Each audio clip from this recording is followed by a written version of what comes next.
Paano malalaman kung gumagana pa yung barena kahit hindi isaksak sa kuryente, kahit may mga capacitor tsaka switch sa may board 'to, dadaan siya sa mga armature stator. Dito natin iche-check sa switch niya. Dito natin malalaman kung gumagana pa yung barena gamit tayo ng digital tester. Nasa ohm symbol yung sign niya. Dito natin iche-check sa plug niya, sa 220 volts. Hindi pwede hawakan yung dalawang bakal na diyan sa tester kasi mare-read yung kamay nyo. Dapat hindi hawakan. Dapat metal to metal lang para hindi ma-read yung kamay. Sabay pipindutin yung switch kung papalo.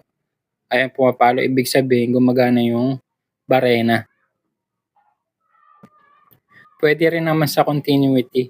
Iseset natin sa continuity symbol niya. Diyan. Sabay check natin. Kasi pumapalo. Check natin sa plug. Kung papalo.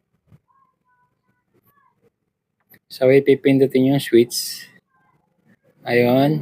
Ibig sabihin, gumagana yung barena kasi pumapalo. Pag hindi siya pumalo, ibig sabihin, malamang may putol siya sa loob. Ganyan nyo lang malalaman kung gumagana yung barena nyo. Gamit na kayo ng digital tester o kaya yung analog na tester. Pwede yung gamitin.